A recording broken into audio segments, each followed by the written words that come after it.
Hey guys, welcome to Series World. Today I'm going to explain an erotic thriller series called Dark Desire from 2020. Turn on subtitles and spoilers ahead.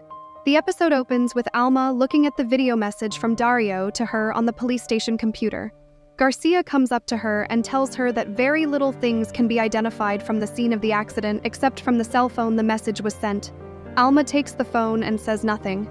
The scene changes to Alma informing Zoe about the accident in the hospital. She asks Alma about Esteban, and Alma tells her that he survived and they found the tracks of a car that got away. Zoe asks Alma about how she can be so sure that it was Esteban and suggests that it could have been Dario too. Alma tells her that Dario is dead, and he left a farewell video. Zoe requests Alma to see the video, but she replies that it's better if she doesn't. Alma then hugs and comforts Zoe, and Zoe tells her that she loves her. The story goes back to Garcia, who is asking someone named Suarez whether he knows who took the evidence files of Brenda's case. Suarez replies that Esteban came here yesterday, and it was before the alarm was issued. Suarez thought that Garcia had told him to do so. Meanwhile, Alma is requesting Zoe to tell her the truth, and whether she helped Leonardo to escape. Alma also informs her that it's a delicate situation, and the police are investigating the doctor thinking she was the accomplice. Zoe finally reveals that the doctor had nothing to do with it, and she was the one who helped Leonardo escape. Alma is understandably frustrated, but Zoe further explains that she had told Leonardo what he had to do, so that the doctors take him to do a CT scan. There, she drugged the technician, and he passed out. She then gave Leonardo his phone, money, and her bank card. Flashbacks show Leonardo telling Zoe about how he could leave her in this mess, and Zoe replies that if he escapes, he can prove himself innocent. But if they give him jail for 60 years, they'll have nothing to do. Zoe then drugged herself using the chloroform.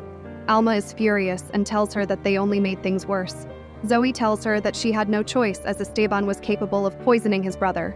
Alma tells her that they don't know whether Leonardo and Esteban are accomplices or not. The scene changes to Esteban driving to Morelos. Meanwhile, Edith is telling Alma that Leonardo won't contact any one of them as he knows that their phones are being tapped. Alma then requests Edith to look after Zoe while she goes to Cuernavaca. Edith agrees to help.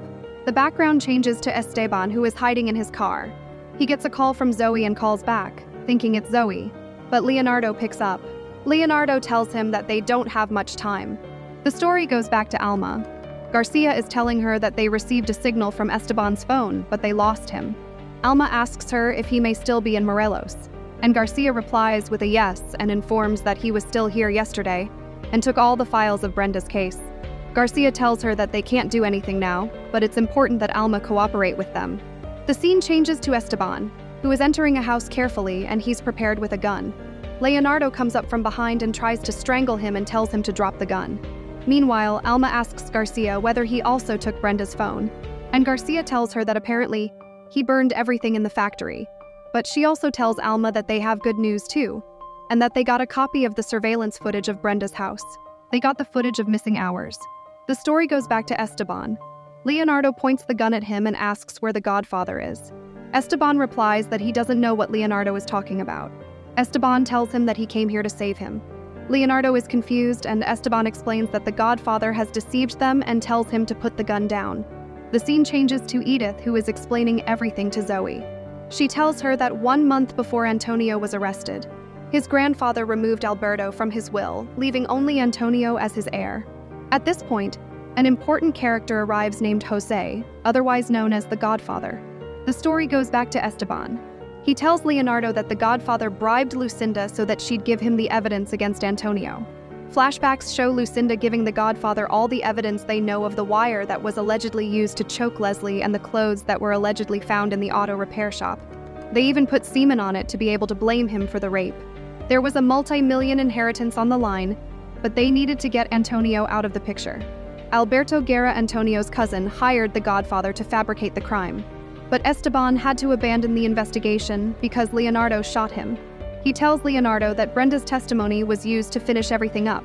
Flashbacks show Leonardo going to the police station with the Godfather, and after that, Brenda identifies Antonio as the criminal. Esteban tells Leonardo in the present that he thought this thing with Brenda was a coincidence, as the Godfather insisted on having her as the witness. He was blinded by ambition and knew this case would give him a promotion. He was also surprised that Leonardo agreed to this. He tells him that the Godfather manipulated all of them. Leonardo asks him how he knows all of this, and Esteban replies that he put together the puzzle pieces while investigating Dario. Both Leonardo and Esteban have no clue where the Godfather is now. Meanwhile, Zoe is asking Edith whether it means that Alberto paid the Godfather to incriminate Dario's father. Edith nods, and Zoe asks her about the money that Esteban owes to Lucinda. Edith replies that he probably gave money to Lucinda to help them set up the case. But after Antonio's suicide, their plan fell apart. Zoe asks then, why did Dario's uncle and aunt register him as their son? Edith replies that probably to claim the inheritance from his grandfather. The scene changes to Lucinda, who is sitting in her room holding a bottle of pills. Meanwhile, Garcia is looking at the missing footage. She notices that Leonardo left Brenda's house at 12:59 a.m. She tells Carmona that Brenda called Esteban at 1:06 a.m. He replies that Brenda was still alive when Leonardo left. Garcia then goes to Alma and asks her what time Leonardo came to the house that day, but Alma doesn't remember. The scene changes to Leonardo, who is searching the Godfather's house. He tells Esteban that they haven't found any cash or credit cards, his ID, or his passports.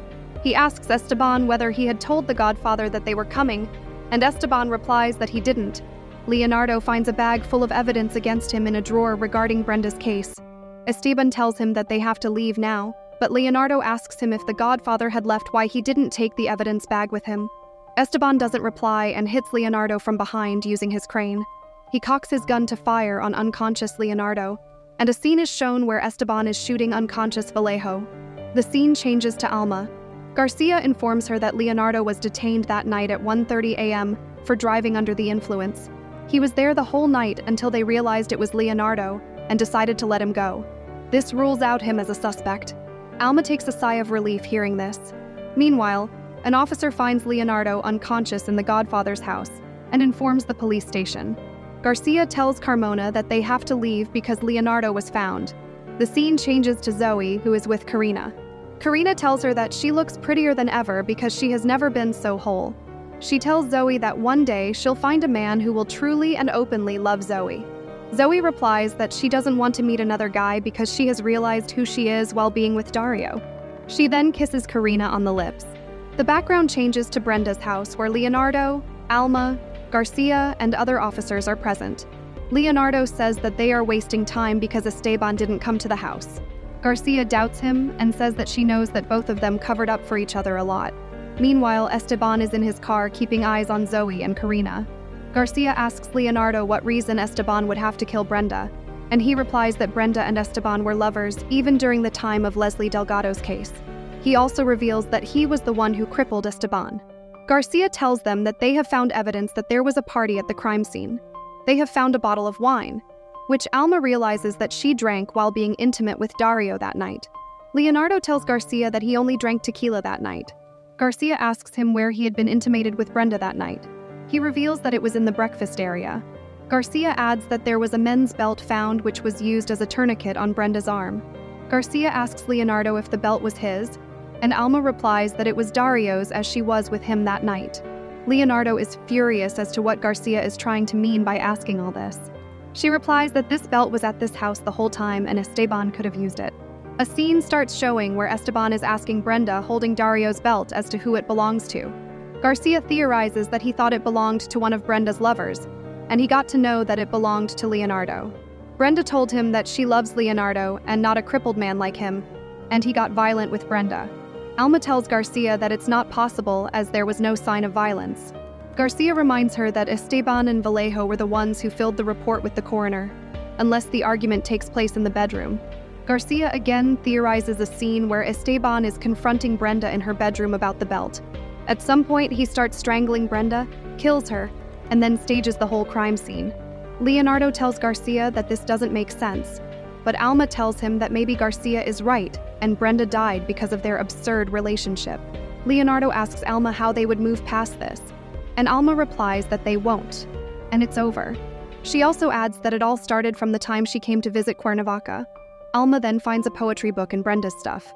She starts reading a poem from the book. Meanwhile, Rosalba finds Lucinda unconscious and the bottle of pills on the ground. The scene changes back to Alma, who is reading the poem that she was reading in the footage.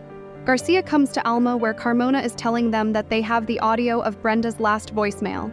In the voicemail, Brenda is telling Esteban that she knew he wouldn't answer, but she knows funny information and tells him that even though he hates cliches, she will tell him this. By the time he hears this message, she will be dead.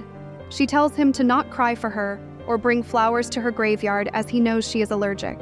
She also asks him whether he remembers that he told her that they are substitutes for what people call love. She tells him that she's tired of being a substitute and not being loved. A scene is then shown where Brenda is in the bathtub. Using the belt as a tourniquet, she cuts her wrist herself. The episode ends with Brenda addressing Esteban as love while crying and telling him that she's leaving. It's finally revealed that Brenda committed suicide. To watch more explanations of these kinds of series, click on the videos on your screen. And don't forget to let me know how you feel about today's video in the comments down below. And at last, thanks for watching.